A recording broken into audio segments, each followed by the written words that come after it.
तो स्टूडेंट्स, आज की वीडियो में हम एक नया चैप्टर डिस्कस करने वाले हैं जो कि है हमारा इकोलॉजी का third chapter, biodiversity and conservation. छोटा सा चैप्टर है लेकिन इतना इंपॉर्टेंट है, इतना इजी चैप्टर है, लेकिन डायरेक्ट क्वेश्चन आते हैं पेपर में और हम वही गलत कराते हैं। तो उसी गलती को दूर भगाने के लिए ये 10 मिनट की वीडियो रहेगी जिसके अंदर हम ये पूरा चैप्टर जो है वो रिवाइज कर देंगे। एनसीईआरटी पूरी रिवाइज हो जाएगी, एनसीईआरटी की बाहर की बातें रिवाइज हो जाएगी, सीयूईटी का हर क्वेश्चन आपका सोल्व हो जाएगा। हो सकता है यहाँ से 2 क्वेश्चन आपके सीयूईटी के पेपर में आपको मिले। तो 10 नंबर की तैयारी हम कर रहे हैं। सबसे पहले शुरुआत करते हैं, बायोडाइवर्सिटी टर्म किसने दी? तो टर्म दी थी एडवर्ड वेल्सन ने। ठीक है, बायोडाइवर्सिटी में सबसे पहले आपको ये डाटा याद रखना है कि हमारे पास बीटल कितनी है? 3 lakh variety, ends 20,000, fishes 28,000, orchids 20,000 variety. ठीक है, बायोडाइवर्सिटी क्या होती है? बायोडाइवर्सिटी एडवर्ड विल्सन ने दी थी, हमने ये बात कर ली। ठीक है, अब बायोडाइवर्सिटी में 3 टाइप की डाइवर्सिटी होती है, genetic diversity, species diversity, ecological diversity. इसके बारे में आपको सिर्फ इतना याद रखना है कि हमारे यहाँ राइस की इंडिया में 50,000 स्ट्रेन्स हैं, 1000 मैंगो की वेराइटीज़ है, एक प्लांट है जिसका नाम है राउवोल्फिया वोमिटोरिया। इसकी खास एबिलिटी है कि ये अपने अंदर से केमिकल बनाता है जिसे बोलते हैं रेसरपीन। ठीक है, क्या बोलते हैं? रेसरपीन। और ये हमारे हिमालयन रीजन में पाया जाता है। क्लियर है इतनी बात? नेक्स्ट, स्पीशीज डाइवर्सिटी में आपको याद रखना है कि वेस्टर्न घाट में नंबर ऑफ एम्फीबियन ईस्टर्न घाट से बहुत ज़्यादा है।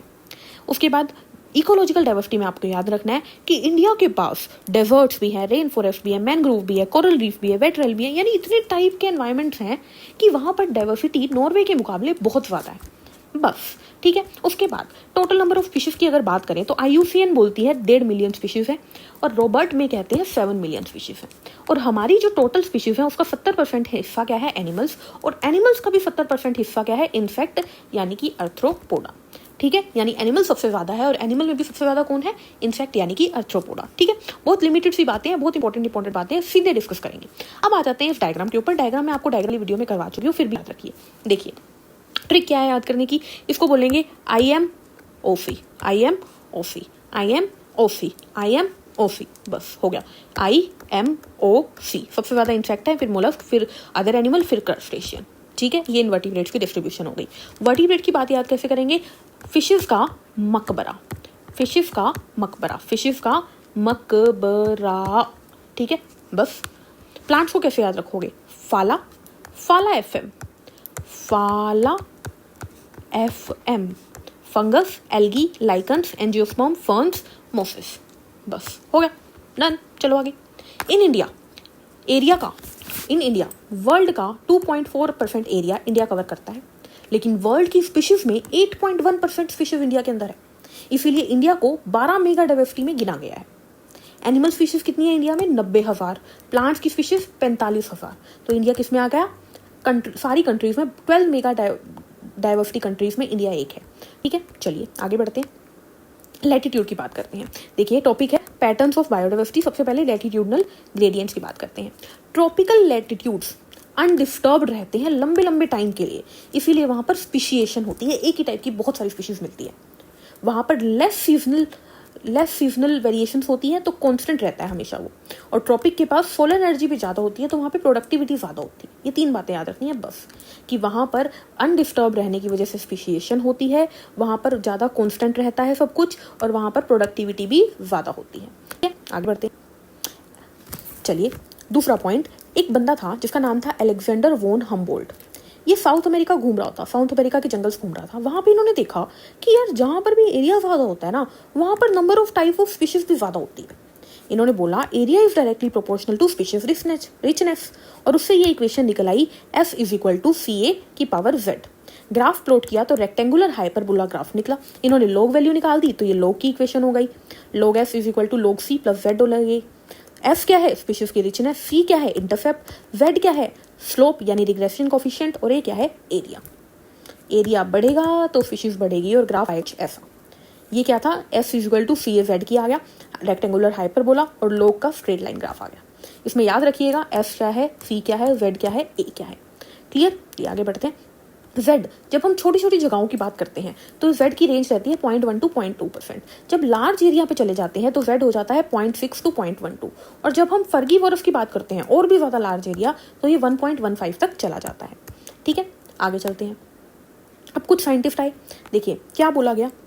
डेविड टिलमन से पहले एक छोटी सी बात हम देखेंगे कि देखिए, जितनी ज़्यादा स्पीशीज होंगी उतनी ज़्यादा स्टेबिलिटी होंगी, उतनी ही कम वेरिएशन होगी और उतना ही ज़्यादा रेजिस्टेंस होगा, और एलियन स्पीशीज इन्वेजन भी उतनी ही कम होगी।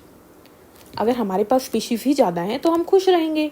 इसको ऐसे याद रखो, हमारे इंडिया में इतनी सारी स्पीशीज़ हैं, हम बहुत खुश हैं, हमें बदलाव की ज़रूरत ही नहीं है, हम बाहर से कोई लाएंगे ही नहीं डेकोरेट करने के लिए, राज्य खुशी।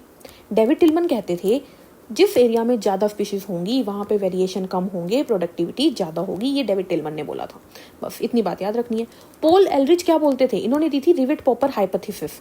ठीक है, इन्होंने क्या बोला, रिवेट का मतलब है, रिवेट पॉपर, रिवेट कील को कहते हैं।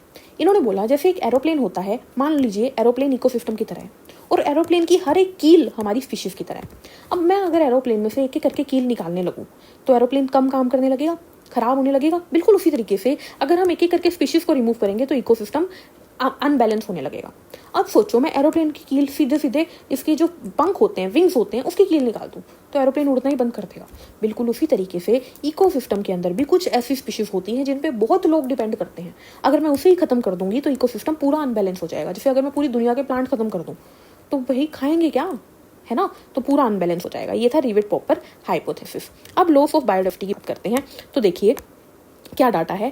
थ्रेट ऑफ एक्सटिंक्शन की बात करें तो वर्ल्ड में 15,500 स्पीशीज एक्सटिंक्शन की कगार पे हैं, खत्म होने की कगार पे हैं, जिसमें से 12% बर्ड है, 23% मैमल्स हैं, 32% एम्फीबियन है, 31% जिम्नोस्पर्म है।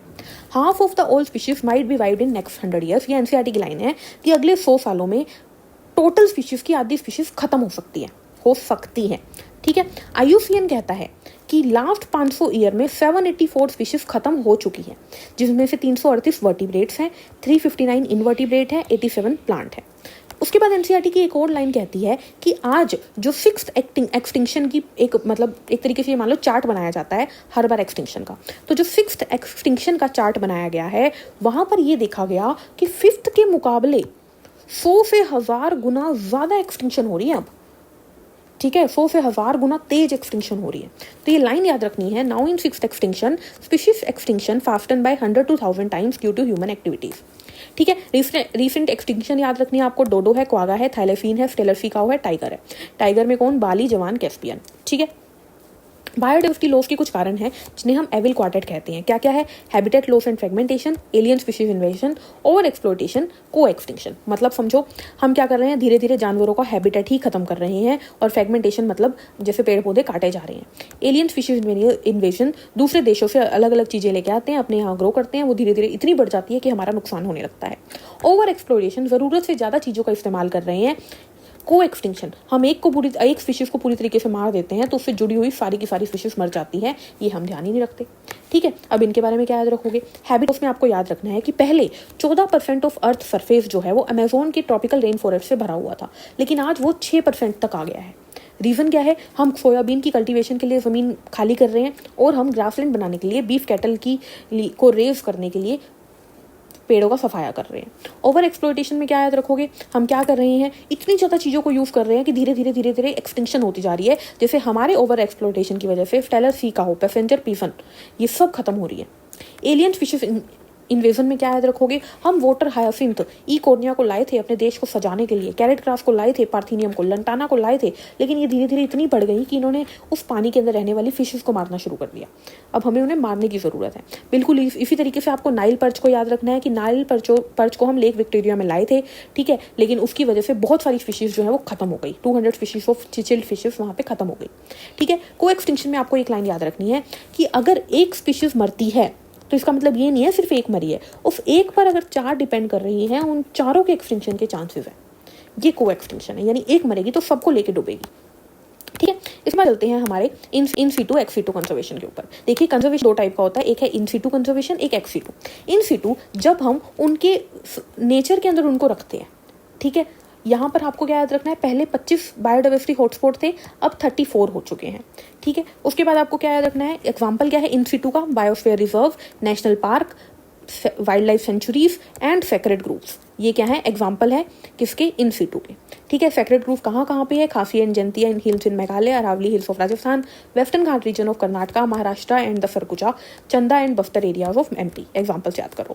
एक्स सीटू के एग्जाम्पल याद रखने हैं हमें, zoological park, botanical garden, wild life sanctuary.